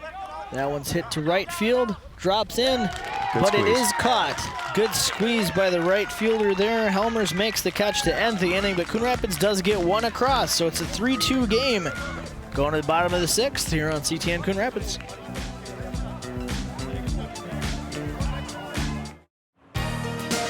Take your family out to the 4th of July celebration next to the Coon Rapids Ice Center, July 2nd through the 4th. Enjoy rides, carnival games, bingo, and live music. On Monday, July 2nd, at 6 p.m., come and watch the parade along Mississippi Boulevard. Then on Wednesday, July 4th, the Coon Rapids Firecracker 5 and 10K kick things off, followed by the Kids Sparkler Dash. And don't miss the fireworks on the 4th. For details, check out coonrapidsmn.gov. Great shot of the field here in Columbia Heights. Bottom of the 6th inning, Columbia Heights with a 3-2 lead. Columbia Heights, you know, I've been in Minnesota for a little over probably 25 years. Columbia Heights, a lot of success, especially in girls volleyball for a long time. Head coach Randy Mott used to cover them, their volleyball team years ago. Not the last 6-8 years, not as much. It's tapered off. Coon Rapids always seems to be a baseball town. Little League championships. They've gone to the Little League World Series playoffs, representing the Midwest several times. And we'll see, you know, how that continues. And Jake Wheeland out on the mound still for Coon Rapids. He's up behind, rather, 2-0 in the count to Becker. Becker 0 for 2 today. Still looking for his first hit. As we see that one get in for the strike. That's the magic spot today to hit, Eric. That's the strike zone. Absolutely, and Wheeland's pitching really well. I think that was his first batter he faced, he walked, but after that, you know, he's had a couple high like that have gotten a little bit away, but he's had pretty good control, living on that breaking ball that he drops in. It's been tough for the batters to hit. Did get a strikeout last inning as well. The nice pitch, 3-1 pitch here. And another great pitch. And that was a strikeout looking, so did you score that as the backwards K? I don't keep as good a track as Joe Yunder, the professionals, but yes, that one was a strikeout looking. 3-2 pitch, gets him swinging, so we'll get a forward K, second strikeout of the night for Wheeland. Another look at that pitch here. Swung through it and swung hard.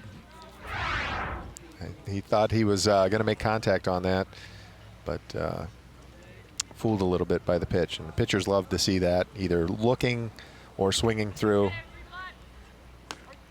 Well, a pitcher loves to see a strikeout in any form. That's so right.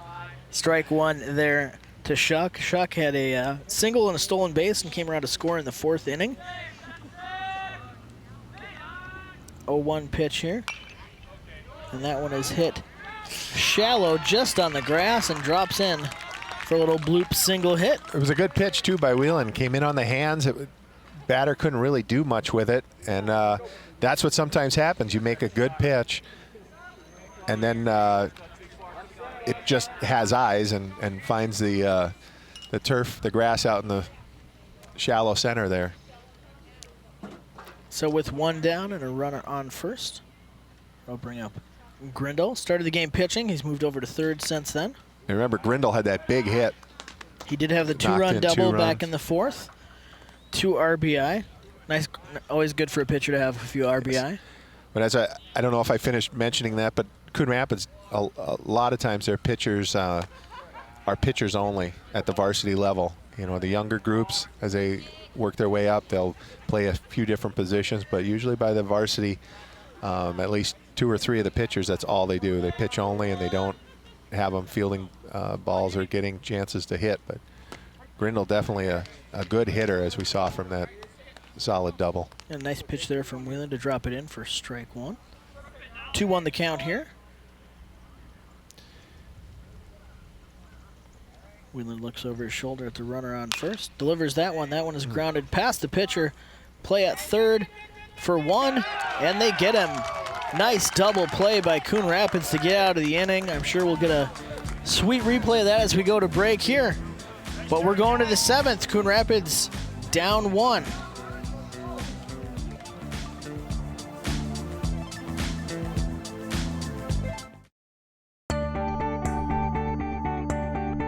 The Coon Rapids Recycling Center can help you recycle all of your old appliances and electronics. From your old refrigerator to washers and dryers, we can help you recycle your appliances and keep them out of the waste stream, which is required by state law. When it comes to electronics, some fees may apply. Check our website for more details. The Coon Rapids Recycling Center, helping you recycle even more.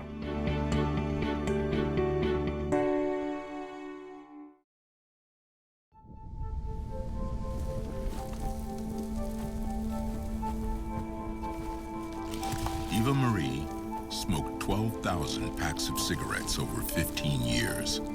She quit, and now there's a new lung cancer screening that could save her life. You stopped smoking. Now start screening. No matter how much you smoked, early detection could save you. Talk to your doctor or learn more at savedbythescan.org. Look at you. You're at the top of your game. You're unstoppable. Nothing can throw you off track. Wait, is that your car? Uh-oh. Yeah, I saw that coming. That will throw you off track. You're looking at around 10 grand in fines, legal fees, and increased insurance rates. Let's try this again. Smart move. Because buzz driving is drunk driving.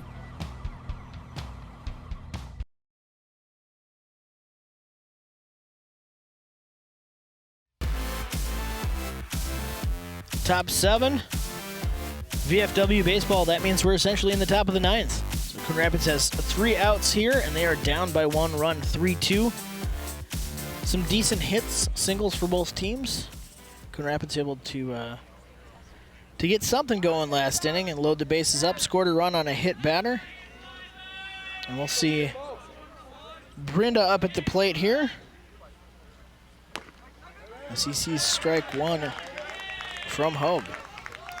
It's a high strike, a little bit up in the zone. See if, I don't know if that's where Hogue wanted to pitch, but we'll set. Brenda fouls that one. Ooh, that would have been far enough to get to us. It was just too far left. It did stay inside the fence, so no danger of cars there. I think they're getting anxious for those tacos. I think they want those tacos, but yeah, that had the distance for sure. Just a little too far to the left. So 0-2 the count now. That one's high for ball 1.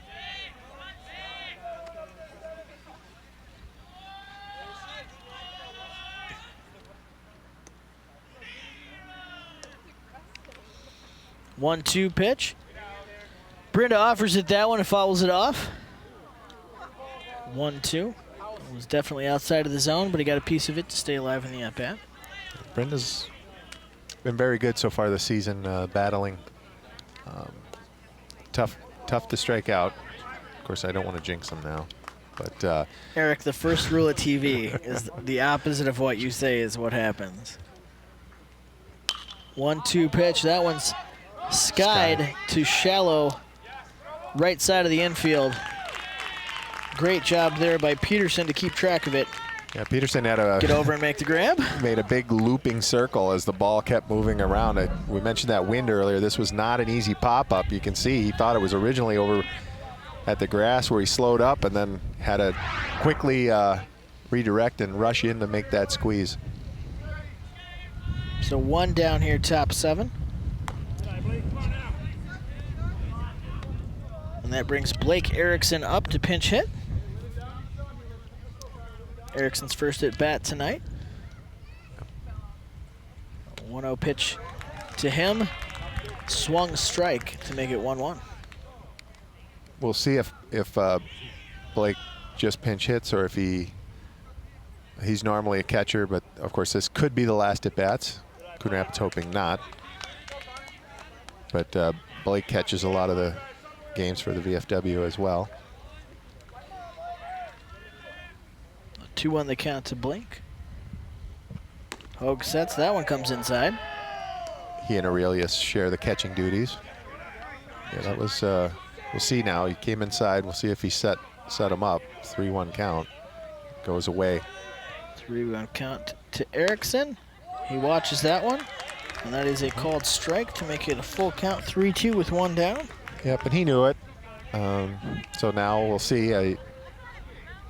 Coon Rapids just wants to get a base runner. Hogue watches that one, and that is a strike looking. Yep.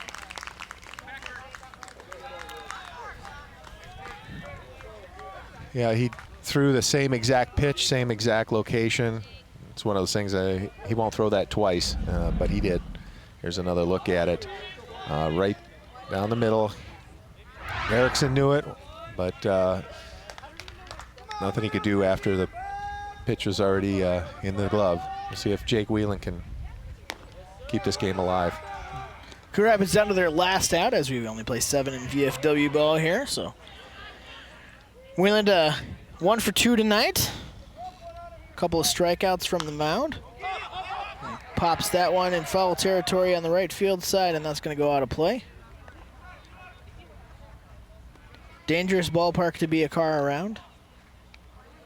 Nothing hit yet, but not that we know of. Not that we know of. That is correct. Hopefully, no vehicles hit.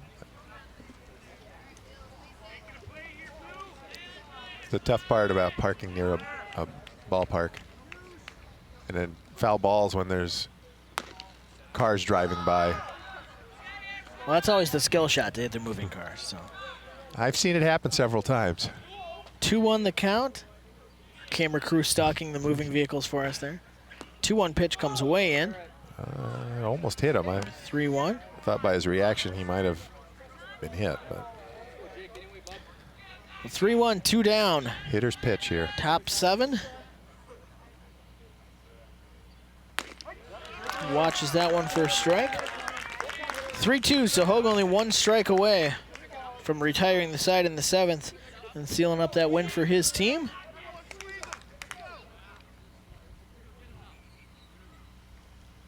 Whelan looking to get to first base. Two-seam fastball. That one is going to be down and out for ball 4. It's a good eye by Whelan, who also walked in the last inning. That gives Coon Rapids the tying run on first base. A go-ahead run at the plate. There are still 2 outs.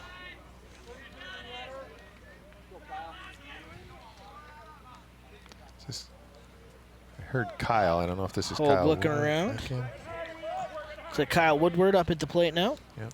With 2 down, runner on first. Pitch from Hogue is strike 1.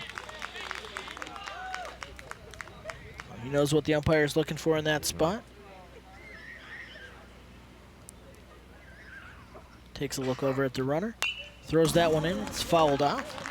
I think that first pitch, Woodward's hoping, you know, I'm going to try to get ahead, get a ball or 2. But Hogue threw that fastball in there and threw another one. Hogue looks like he means business right now. He wants to finish this up.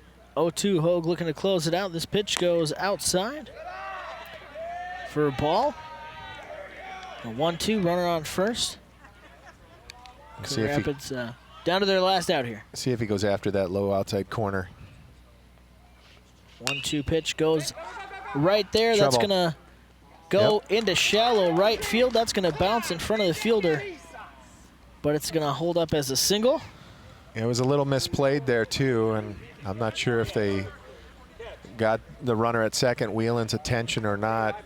He had a chance, although you don't want to make that out at third and end the game, but did bounce past the fielder. We'll see a replay of it here, so he could have had a chance to get to third there. Nice piece of hitting too there by Woodward. Reached outside.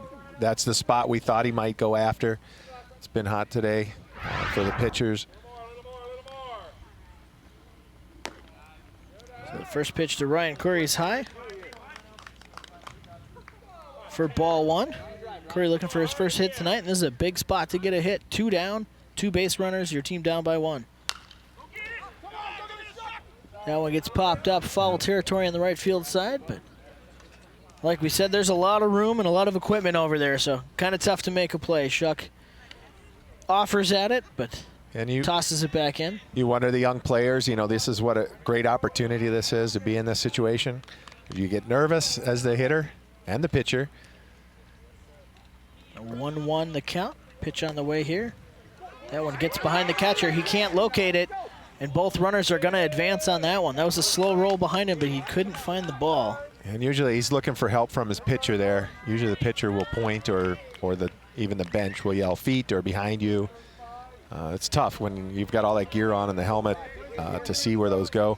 You've seen them where catcher may be just at their feet, but you don't see it. I think in the Blaine game they might have had one. We did have a situation like that in the Blaine game on Monday, so we got a pinch runner over on third.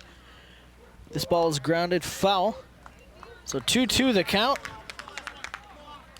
Talking about pressure situations. As a batter, 2 outs, 2 down, 2 strikes. And that pinch runner came in late, but that is Hunter Wabanak, we believe. It is, yes. Okay. Pitch is on the way. That one's going to be high. Full count. And Hug with another chance to end this game here with 1 pitch. Again, if I'm the batter, I'm looking at that low outside. Oh, he's calling for it right in the middle. That one gets grounded straight back to the pitcher. Hug scoops it up, runs most of the way to first, underhands it, and that'll end the game. So Coon Rapids had a chance there, but Columbia Heights closes it off. It's a 3-2 win in 7 innings here. Definitely a well-played game from both sides of the field. We see our final score there. Few hits for each team, but ultimately Coon Rapids ended up leaving 12 base runners on over 7 innings. And it was a pretty good pitcher's duel, and only 2 errors, both for Columbia Heights.